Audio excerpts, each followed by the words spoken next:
ರಾಜಕಾರಣಕ್ಕೆ ಸೀಮಿತ ಆಯಿತು. ಕುಟುಂಬ ರಾಜಕಾರಣ ಆಗ್ಬೋದು, ಮತ್ತೆ ದೌರ್ಜನ್ಯದ ರಾಜಕಾರಣ ಆಗ್ಬೋದು, ಇವೆಲ್ಲವನ್ನು ಎಲ್ಲ ಪಕ್ಷದಲ್ಲೂ ನೋಡ್ಕೊಂಡು ಬಂದಿದ್ದೀವಿ. ಸಮ ಸಮಾಜ ಮತ್ತು ಡೆವಲಪ್ಮೆಂಟ್ ನ ರಾಜಕಾರಣವನ್ನ ಅಜೆಂಡಾ ಇಟ್ಕೊಂಡು ನಮ್ಮ ಒಂದು ಪಾರ್ಟಿ ಮುಂದುವರಿಯುತ್ತೆ. ನಿಮ್ಮ ಸರ್ವತೋಮುಖ ಅಭಿವೃದ್ಧಿಯೇ ನಮ್ಮ ಪ್ರಣಾಳಿಕೆಯಲ್ಲಿ ಇವತ್ತು ನಾವು ಎಜುಕೇಶನ್ ಅನ್ನ ಟೋಟಲ್ ಇಂಡಿಯಾದಲ್ಲಿ ಫ್ರೀ ಮಾಡಬೇಕು. ಅದು ಸೆಂಟ್ರಲ್ ಗೌರ್ಮೆಂಟ್ ನ ಅಧೀನಕ್ಕೆ ಹೋಗ್ಬೇಕು. ಆಸ್ಪತ್ರೆಗಳು ಸೆಂಟ್ರಲ್ ಗೌರ್ಮೆಂಟ್ ನ ಅಧೀನದಲ್ಲಿ ಇರಬೇಕು. ಯಾವುದೇ ಕಾರಣಕ್ಕೂ ರಾಜ್ಯ ಸರ್ಕಾರಗಳು ಅದರಲ್ಲಿ ಕೈಯಾಡಿಸಬಾರ್ದು.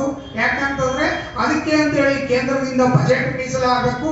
ಇವತ್ತು ಏನು ಎಲ್ಲ ವಿದ್ಯಾಭ್ಯಾಸಗಳು ಖಾಸಗೀಕರಣ ಆಗ್ತಾ ಇದೆ, ಅದು ಸರ್ಕಾರೀಕರಣ ಆಗಬೇಕು.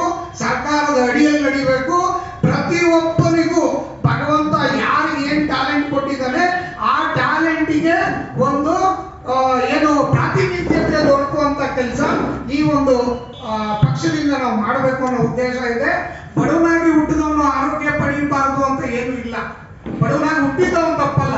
ಇವತ್ತು ಒಬ್ಬ ಕೂಲಿ ಕಾರ್ಮಿಕನ ಮನೆಯಲ್ಲಿ ಒಬ್ಬನಿಗೆ ಏನಾದರೂ ಶುಗರ್ ಬಂದ್ಬಿಟ್ಟಿದೆ ಅಥವಾ ಬೇರೆ ಯಾವುದೋ ಕಾಯಿಲೆ ಬಂದಿದೆ ಅಂತಂದ್ರೆ ಆತ ಸಾಯ್ತಾನೆ ವಿನಃ ಆತನ ಒಳ್ಳೆ ಟ್ರೀಟ್ಮೆಂಟ್ ಎಲ್ಲಿಯೂ ಸಿಗ್ತಲ್ಲ.